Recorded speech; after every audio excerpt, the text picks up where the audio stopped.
Welcome to the award-winning Grad School Femtoring Podcast, the place for first-gen BIPOCs to listen in on inclusive grad school stories and learn about personal development and productivity tips. This is Doctora Yvette Martinez-Vu, a certified coach, consultant, and author, and I will be serving as your Femtor, providing you with insider knowledge to help you reach your personal and professional goals.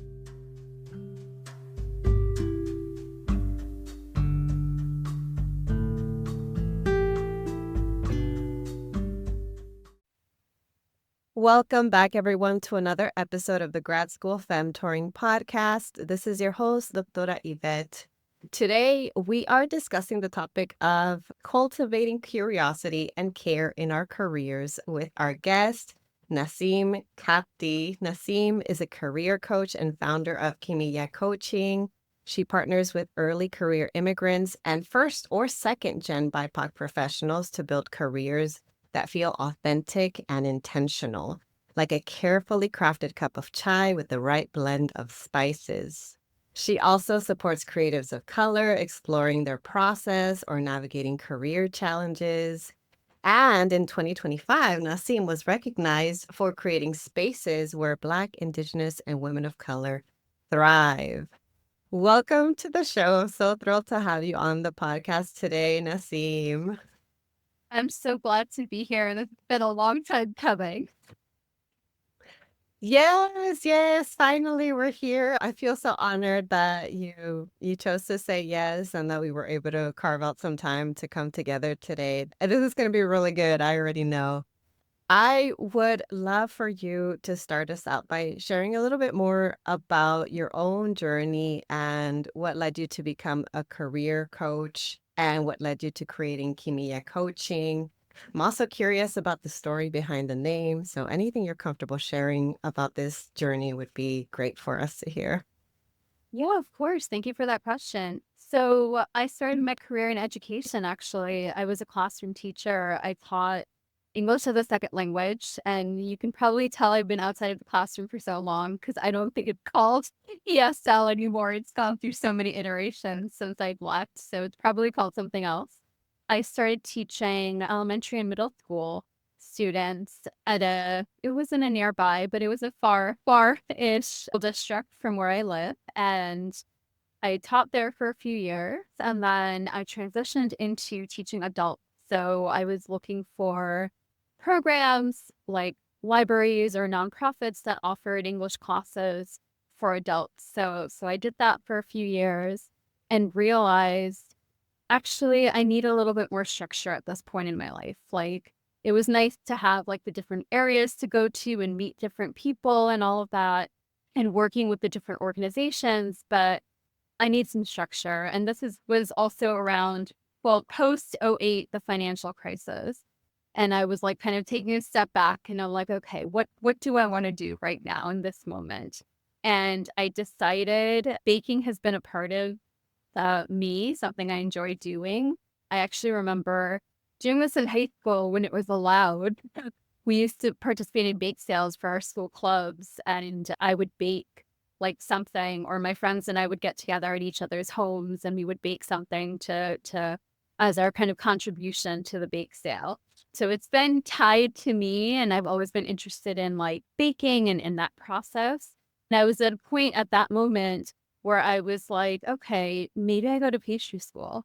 Maybe, I take this kind of leap of faith and go to pastry school. I'm at a point where I don't have responsibilities. Like, I checked my finances. I'm like, I won't go into debt over this. It's okay.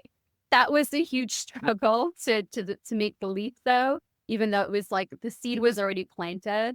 I finally did it. And I thought, okay, I'm going to just pivot my career into just the food industry. But not long after I graduated pastry school, I found a nonprofit that was looking for an ESL teacher with a food background. And that going to pastry school, I always say open that door to nonprofit. And then I spent a few years in nonprofit while I also had I called it a dessert catering business for a little bit.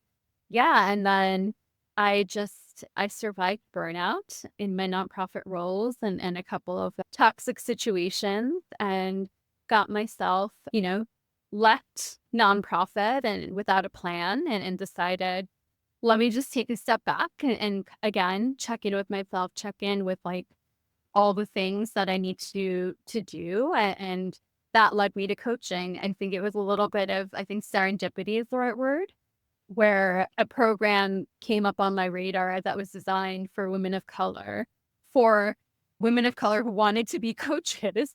And that's how we got to know each other really well. We both participated in that program together. And again, that it kind of it felt aligned. Like it felt like I hate to use the word right or wrong, it felt right that like this is where I should be in this moment. And yeah, so I decided to again take another leap and do this program, and that led me to coaching, and it made me, as I was going through the program, I was seeing the connections or connecting those dots of like my past experiences. Like I was coaching, maybe not calling it coaching in other roles, but there were elements of coaching, sometimes actual coaching, sometimes coaching adjacent things that I was doing. And it felt right. Again, that word right. I can't, I've said that to a couple of people. Like this just feels like the right thing for me right now. So here I am. Thank you for sharing more about your journey. You used the word serendipity earlier, and it reminds me of how a lot of the different career pivots and transitions that you've taken have felt very aligned and almost serendipitous, from starting out as an elementary and middle school teacher to then transitioning to teaching adults to then leaning into your interests in baking and pursuing that. And then you're like, oh, there's this role where my two experiences come together, ESL and having, you said, a food background, and that opened the door to nonprofit.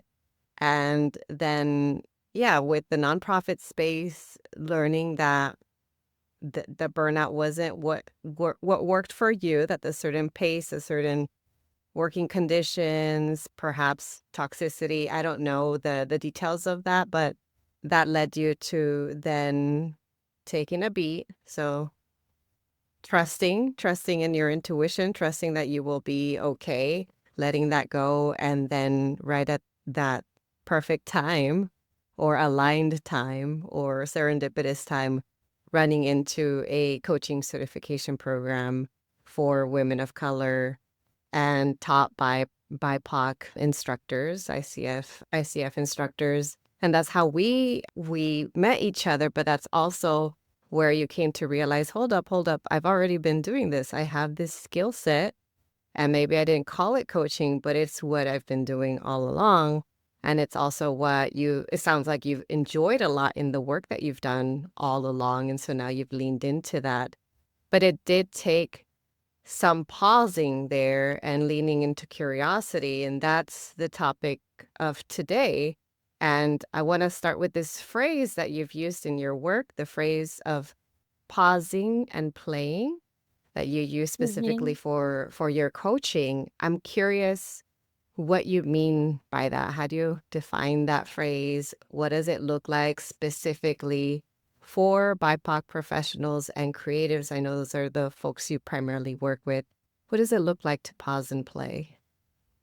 Yeah, you know what? I think we overlook that. I know, we get stuck in like the grind culture, the hustle culture of like just like go, go, go, go, go. And we don't like take the moment to step back. And it doesn't have to be a long moment of like, like I actually did take some time off from work to like figure things out, and but I was in a place where I could, I didn't have to have a job at that moment, and so I did take the time. But pausing is really like that, just taking that step back and checking in, whether it's checking it with yourself or asking yourself questions or taking note of things or how things are going for you and figuring out, like, your body, your intuition, they're telling you something.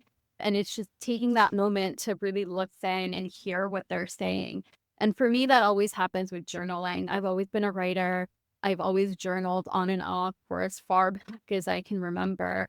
And so for me, my pausing tends to come with writing. It's usually tied with that. So that's where the idea of pausing kind of comes in. And then tying it to play is that idea of curiosity, right? Like coming from a place, like an open place where you're wondering about things like the what if or the why nots, right? Of things, of what things could look like, what your life can look like, and defining it or redefining it for yourself and to your own timeline. This is I feel like I may be going on a tangent, but I'm gonna go there. Um, it always feels like there's always like that comparison game of like, I'm not, you know, doing XYZ that I'm seeing, my peer doing or my work colleague doing or whoever, right? And I find that and this has been my journey too, and telling myself like this pause and play lets me kind of decide what my timeline is, what are my moments, what are my milestones without or trying to cut some of that noise. I mean, I don't know that it'll ever fully go away because of social platforms and other things, but I do feel like defining that for ourselves or like listening to ourselves and like what feels right or aligned for us and our journey is kind of is the best way to like again cut down that noise and really like get into and figure out what it looks like for you or what you want to do. Right. A lot of what you shared reminds me that it's important to slow down. So you mentioned to Mhm. take a moment, and you mentioned to find a practice that works for you that helps you in slowing down and in reflecting. So in becoming more curious and wondering, and asking yourself the big questions around, well, what if things were differently? Or the what if, whatever the what if version is for you, or the why not, whatever the why not, like why not pursue X, Y, and Z is what I'm thinking of. And and even recognizing when you're falling into that comparison trap and resisting or questioning or pushing back against it. And so it also reminds me that pausing oftentimes can feel like a luxury in a very similar way that self-care can feel like a luxury, that rest can feel like a luxury. So many folks, like you mentioned the hustle culture, even just the US American culture as it is, how consumerist, how capitalistic it is, how neoliberal it is. It doesn't encourage slowing down. It doesn't encourage resting.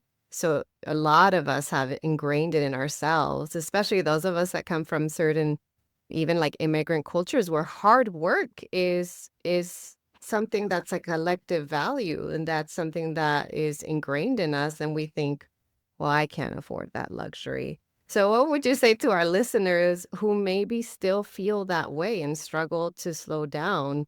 How would you help them reframe, rest and self-care not as a luxury, but as essential? Yeah, no, those are really important questions. And what you just shared, just like the levels of different things, based on who you are, right? Like are an important part of all of this, right? They're all like the puzzle pieces of all of this. And I will say, and I identify as a child of immigrants and first gen college. I also, I saw my immigrant parents like they didn't pause and thought like, what was that? Like what was the rest for them?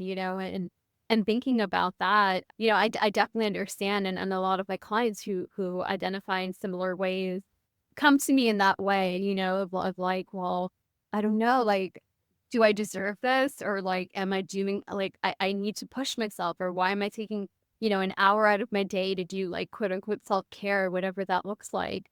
But I would almost take a step back and say, well, pausing is just that intentional like stillness that is needed to reflect or reset or even just reconnect with yourself. And then the playing is like that exploring without the pressure of like producing something or perfectionism or like overthinking. And as, communities of color, as like BIPOC, we often we're navigating so much. It's not just our work, but like systemic inequities and generational expectations. And it's a lot that we carry, for ourselves. It's like we just keep adding on these loads on ourselves. That's why, we need that pause or that time to like slow down and check in and like restore ourselves so that we can continue to do the work that's important to us. Allowing for that gives us or creates space for those aha moments that you can't get when you're constantly in motion, and that curiosity or coming from that curious place of play. And I purposely chose play because for me, it evokes a time when I was a child and I didn't have so much perfectionism and overthinking. I led a workshop recently. I think you attended of that. And I called it Permission to Play.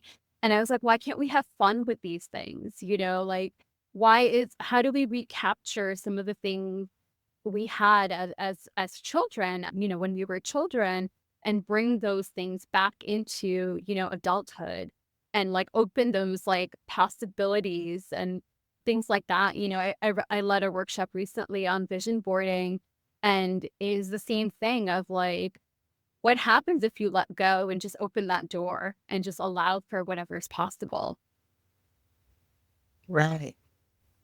I I appreciate, a couple of examples of like how you facilitated this work to help others, again, to pause, to play, to lean into curiosity. I also like that you remind us that in slowing down, it can be helpful to give yourself permission to explore without producing. So I love that because sometimes folks will take a break from one thing only to produce in another way. Do you get Yeah. what I mean? Like, Yes. oh, today's my day off, so I'm just gonna run all my errands and do all my Yep. chores. And that's not really a break, and that's not restoration. You reminded us that restoration is essential to continue what we do. And I very much resonate with that because I practically preach about it in talking about the importance of doing things in sustainable ways. You're slowing down, you're resting, you're pausing, you're playing so that you can restore yourself enough so that you can keep doing this in the long haul. It's not just a race, this is not a sprint, it's a Yeah. marathon. And it's important, just like if you've ever run a marathon, which I did at age 13 and will never do it again, it's important to slow down. Like you reach a point, you reach certain walls where it's impossible to just keep running. You have to slow Yeah. down, you have to walk, you have to just do what you need to do to keep going. And so, yeah, I appreciate that you remind us that slowing down, restoring yourself is about doing this in the long haul. And it also gives you that opportunity to reach aha moments that you otherwise wouldn't have. And it Yeah. reminds me of a lot of why it's so important to work with professionals who can support you, whether that's a therapist or whether that's a coach or whoever it is that you choose to be part of your support team, because sometimes that's the only time that you give yourself to slow down and Yeah. to reflect. So, in any case, I want to hear a little bit more about leaning into curiosity and leaning into playing, especially because I'm thinking about graduate students who listen to this and even some undergrads. I have listeners who are college students, graduate students, and working professionals, a lot of academics. So across the board, they probably have a lot going on. They very, very busy. And I've met far too many people who have told me that they forgot what joy looked like, especially in grad school. It can be such a grind that Yeah. they forget what makes them happy. And so I'm curious, like, if they're so disconnected from that, like, can you give us some pointers about how to center their sense of curiosity and play again? Yeah. If you've ever wished you had a trusted group of peers to move through grad school or career challenges with, this is for you. The Grad Empowerment Coaching Circle is my newest group coaching offer, created for small, self-organized pods of graduate students or professionals who want structured support, accountability, and community as they work toward personal and professional goals. This experience is designed especially for first-gen, BIPOC, neurodivergent, and non-traditional folks navigating big transitions, burnout, or uncertainty. Together, we focus on sustainable productivity, executive functioning skills, and creating systems that work for your life and values, not against them.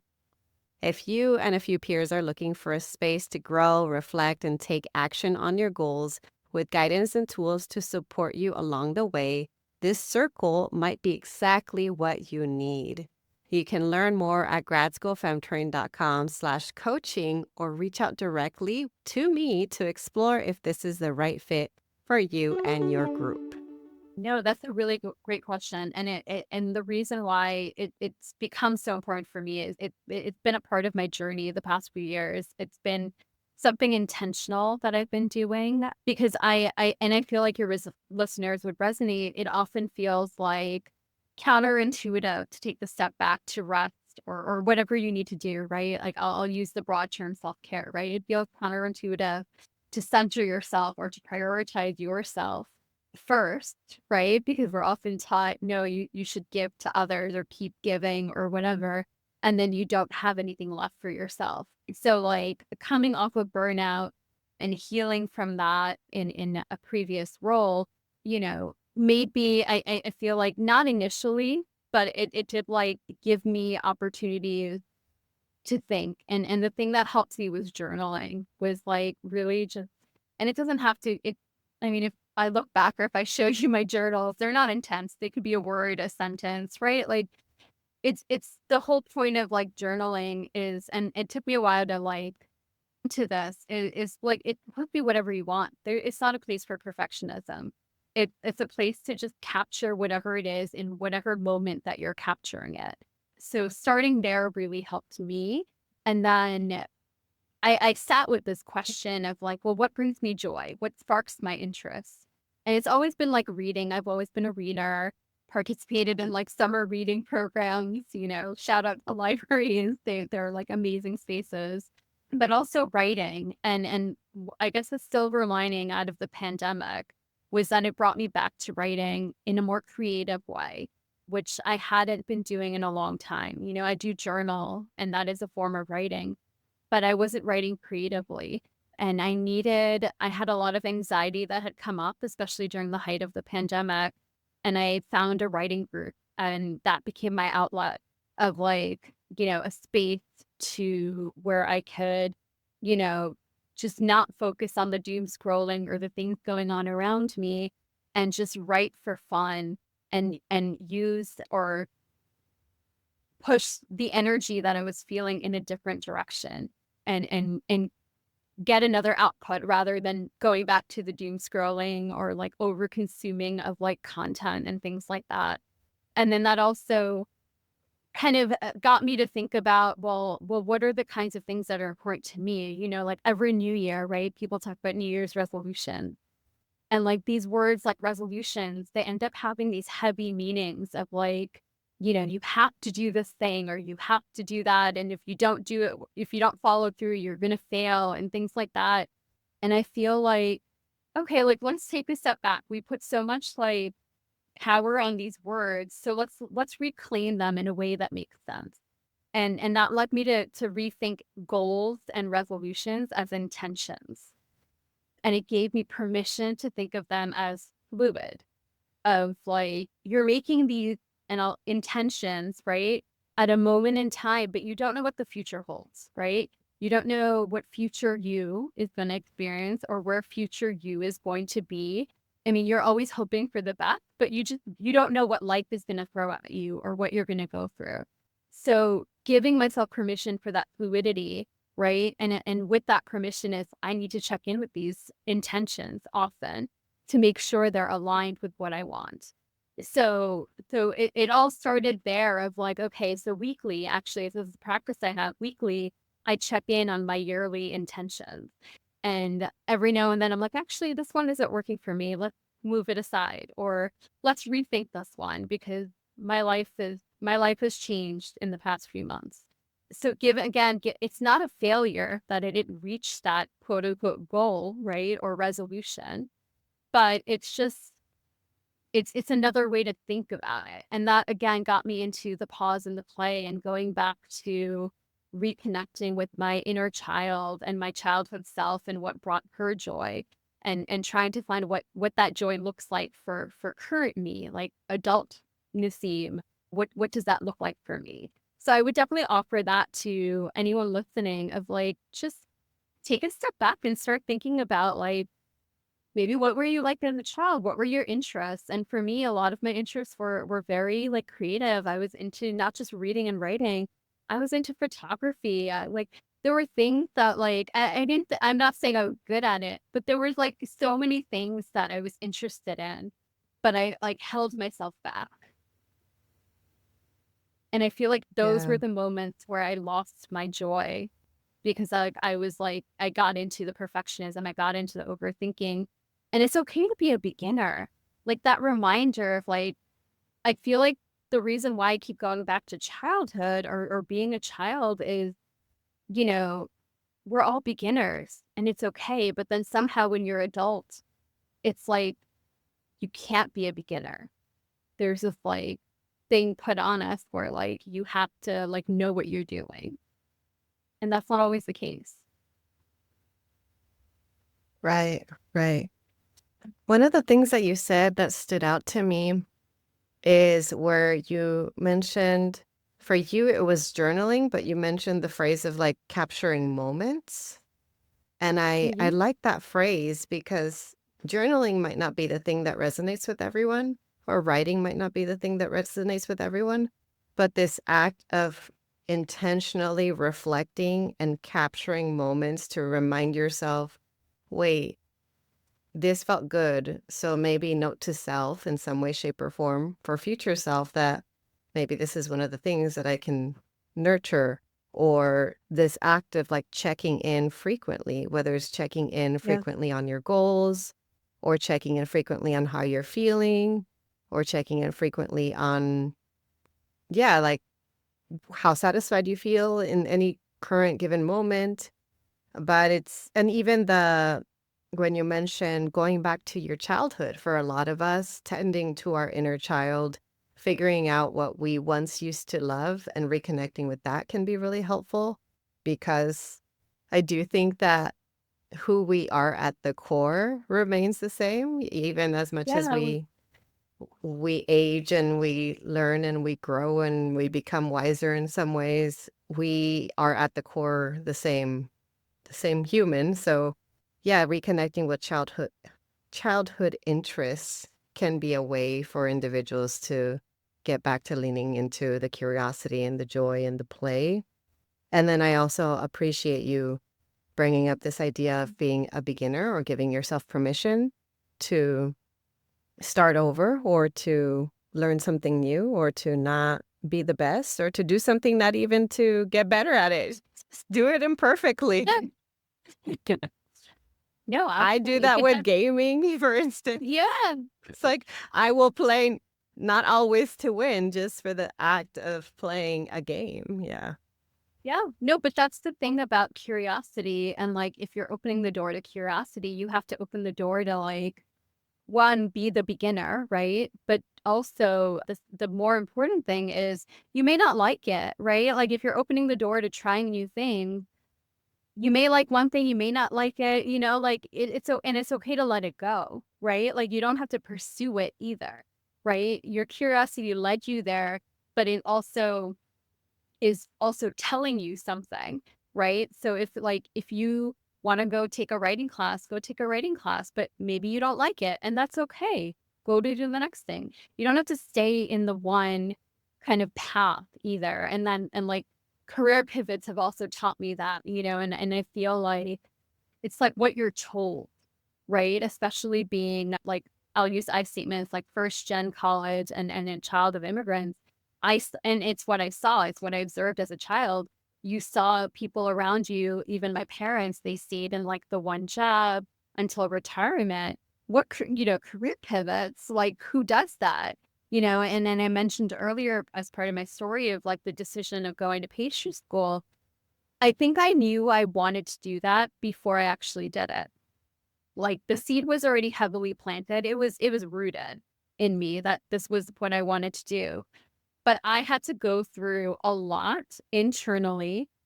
I had already also had my master's degree by then. And I'm like, what am I doing? I have a master's degree and I'm going to go to pastry school, and I didn't know at the end of it, I would end up in nonprofit. Right. And even when I was making the decision, I'm like, okay, if I do this, I'm pivoting. Like I'm going in a different direction. And they were like, I'm sure my parents didn't understand what I was doing. They're like, but you have a master's degree. Why are you going to pastry school? Like, what are you doing? I'm sure they were concerned, but thankfully, they stood behind me. They probably again didn't understand, but they supported me and allowed me to, or not allowed, but like they were like cheerleading me on, as I made this pivot and but I remember it took me a long time to actually do the application and like, follow through in that way. And I don't regret it, but I sometimes regret the time. But then it's about timing, right? The universe knows timing. And had I done it earlier, I may not have found that nonprofit because like that role had opened up after I graduated. I do think it can take a lot of time and a lot of courage to make a pivot. So even if maybe it took longer than other people would have, it was your Mhm. timeline, as you mentioned earlier. And also, some individuals never make the pivot. And it reminds me how so many of us we grow up and we're conditioned to live under a survival mindset. And usually because we are living under survival conditions. So we have the conditions where all we can focus on is surviving. That even when our circumstances are beyond that, we're no longer in survival in terms of our living situation or our careers, etc. It feels so risky to make a pivot because you still have that survival mindset of, no, I need to do whatever I need to do to survive, and taking this is too risky. What if it doesn't work out? Oh, only catastrophizing, not thinking about, well, what if it does work out? What if it works out better than you even Right. imagined? So I'm curious, and I would love to hear more from you about this topic of unlearning the survival mindset and helping folks to make more courageous decisions based on leaning into their curiosity, leaning into their intuition, because I truly believe that our gut tells us what feels right and wrong for us, but we don't always listen to it because we rely on listening to things outside of us, people Mhm. outside of us, expectations, etc. And even though a lot of times they're well-meaning, sometimes they're not quite right for us. So how can we unlearn this survival mindset and leaning to more courage and more curiosity? Yeah, that's a really good question. I think that to start off with, and this was really reinforced for me when I did at the vision boarding workshop I mentioned earlier. It came up, as I was leading it or facilitating it. It was, it's about the journey, right? It's about not necessarily the destination, right? The destination is going to be there, whatever it is, right? It's about those small steps that you're taking, and they can be the smallest micro steps, you know researching something on the internet. That's a step that's taking you towards something, some end goal, some destination, whatever you want to call it, right?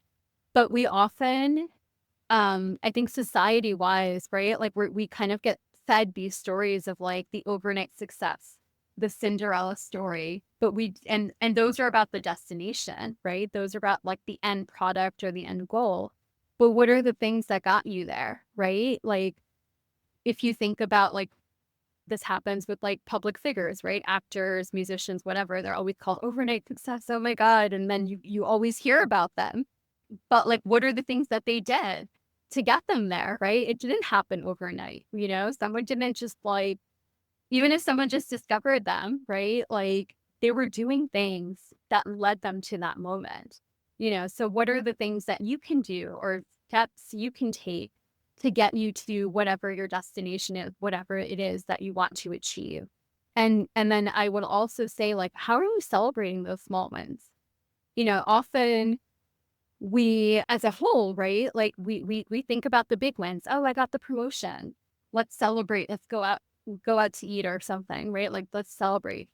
But what about the smaller things that you maybe did that are just as important? Maybe you self-advocated in a way for yourself. How did you celebrate that?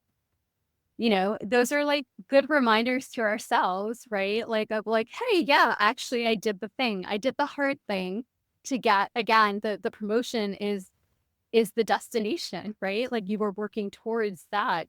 And yeah, it's great. Celebrate the promotion. I'm not saying don't celebrate it, but also what are you doing in between to celebrate yourself and celebrate those smaller wins that we often don't think of?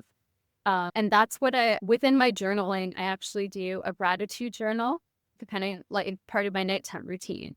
So I do two versions of it. I actually do a written version, and then right before bed, after I shut everything down and I'm in bed, I do what's called my sunflower.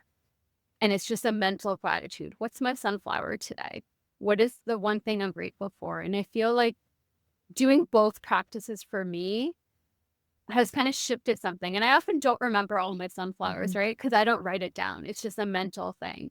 And I feel like it does something for me. Like it's shifted something for me having the written version and then having like the sunflower right before bed, like of like, what's the one thing today? And it could be a win. It could be, oh, it was sunny outside after we had a few rainy days.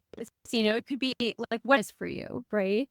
But I think tapping into or having that gratitude practice along with finding ways to like notice and celebrate the smaller wins are things that are important and things that can help. They're great mindset shifts that again tie into the pause and then allow for more play and allow for more of that curiosity and getting you to be either inspired or realigning yourself to get to whatever your end goal is or your destination is. Right.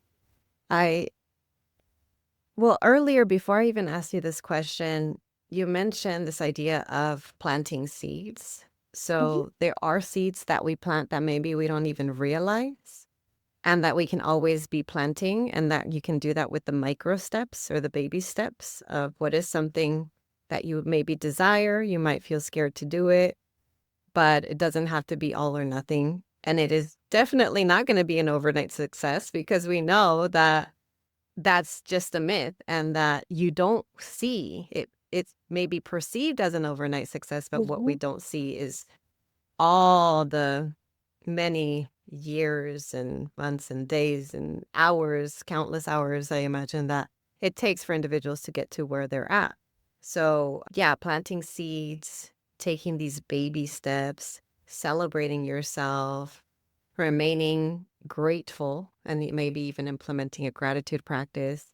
That actually reminds me, when I was in graduate school, that was probably around the time that I struggled the most with my mental health, especially with depression.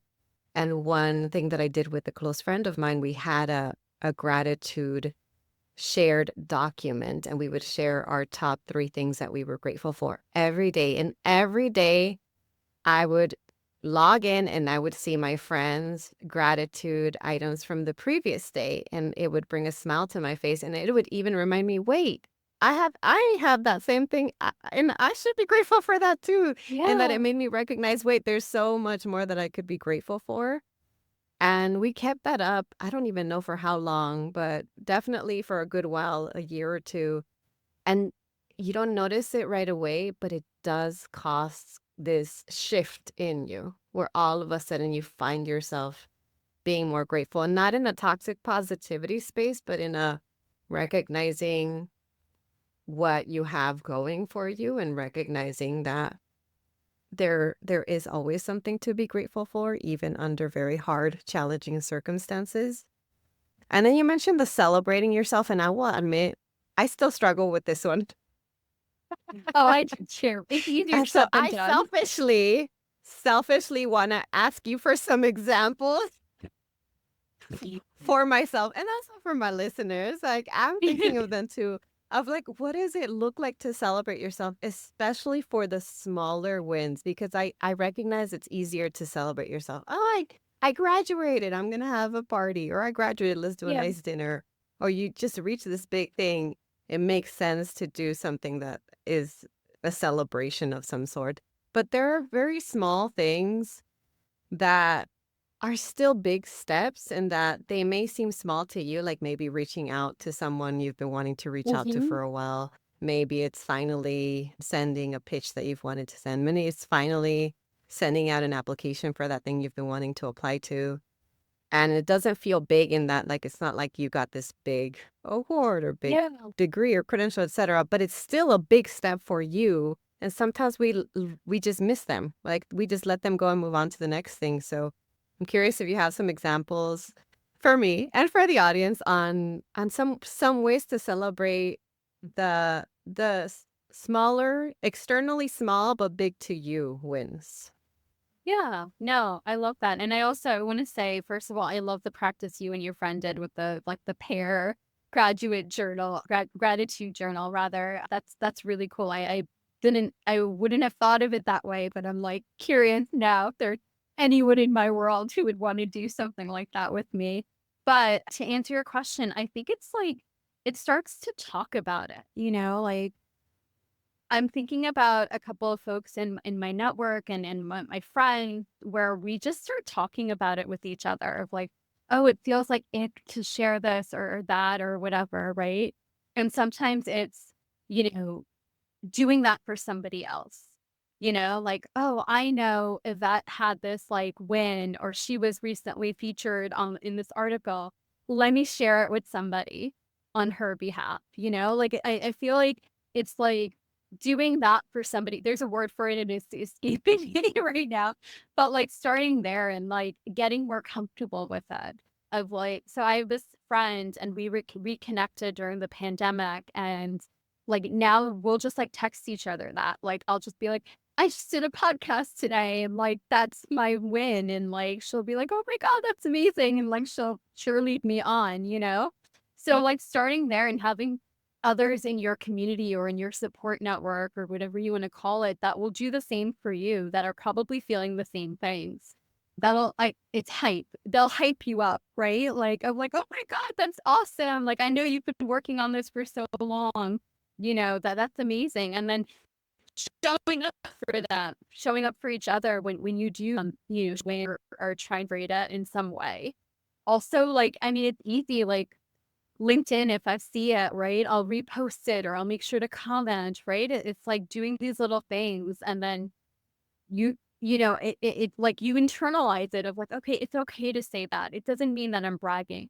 Like that's another thing I feel like it comes from my child of immigrant experience of like, you shouldn't brag. You're not supposed to be bragging. And it's like, but is that bragging, right? And like kind of unlearning and unpacking what that means so that you can. And I had a couple of conversations this weekend around that where I was doing others were kind of sharing what's going on with them. And I'm like, well, why don't you do this and post it on LinkedIn and tell me when it's up? Like text me the link and I'll like it or whatever, like finding ways to support each other in that way. And that's what you can do externally. Internally, like I'll do things like I'll make myself a meal. Like I'll go to the grocery store and make myself like a comfort meal or just like something for fun or whatever, or try a new recipe, to kind of mark the occasion, but if that's something I want to do. Or if you've ever if had a good cup of chai, it takes effort because you have to boil the tea. Like you're starting with boiling water, boiling tea leaves. And if you want a really good cup of chai, it's like double boils is like the best way to get a good cup of chai. And like that's another way to pause. It's a ritual. It's a little bit of that self-care because I don't do that every day. I don't make chai that way every day. But like when I do, it's special because I pulled out the tea leaves instead of a tea bag and put the pot on the stove, like it's a special way that I'm showing up for myself to mark the moment. I love that. I love that, especially ending with the cup of chai. It's just so beautiful. As we get close to wrapping up today, I'm curious if there was a question you were hoping that I would ask you. I don't know. I don't know. I don't know that I can think of. I think we covered a lot. I think that is there a question? No, I don't think so. Well, if not, I'd love to hear your closing words, any words of advice or insights for our listeners, especially those with very busy lives. And they might be juggling grad school, their careers, caregiving, full-time work, but they're invested in this conversation because they're listening up to this point. So any advice on helping them integrate more of this pause and play into their lives? Yeah, definitely. I mean, I know you all, your listeners, and it are dealing with a lot of things. Like they're navigating again systemic barriers, perfectionism, burnout, and I know I definitely feel this. Always having to feel like you have to push through, no matter what, right? No matter what you're feeling. And I would say just like start with giving yourself permission, right? Like that's what it starts with, right? Like even if you have to like write it in your notebook, I give myself permission to, it start there, write yourself a permission slip, right? Like think back to school, right? When we went on field trips, we would have to get our parents' permission. And now that we're quote unquote adult or we're adulting or whatever, right? We're entering this realm of adulthood. We're not necessarily getting that permission, but giving ourselves permission to do that. And like, I think start there and notice how if anything shifts, start with one thing. And again, it's okay if it doesn't work for you, right? Like find what works for you and start there and then continue to explore. But I think it starts with giving yourself permission to rest, to explore, and all of that leads into all of the other things that we're navigating and things that we're trying to let go of. So for folks who enjoyed this conversation, want to connect with you and learn more about your work, how can they reach you? Yeah, so you can find me on LinkedIn and connect with me there. I also have a wait list for an e-newsletter that I will put out occasionally-ish. I've not even determined the timeline yet. It's in the beginning stages. So you can go to my website and sign up for the e-newsletter as well. Great, great. Well, I'm super duper excited. I feel like we walked out with so many gems. I'm gonna have to re-listen to it and take some notes. I did take multiple notes on my little Post-it, but I'm gonna take some notes because I benefited from this conversation too. So thank you so much for joining us today, Naseem, for sharing your wealth of wisdom and experiences, insights. So many gems. Thank you, Naseem. Thank you for having me. Thank you, everyone. Thanks so much for listening. If you liked what you heard, here are 3 ways you can support the show. The first is to make sure you're subscribed and leave a review on Apple Podcasts. The second way is to get your copy of my free resource kit linked in my show notes. This kit includes tools, worksheets, and podcast playlists on all things grad school, productivity, and personal development. The third way to support my show is to follow me on social media. You can find me on Instagram with the handle @Grad School Femtoring and on LinkedIn by searching my name. Thanks again for listening, and until next time.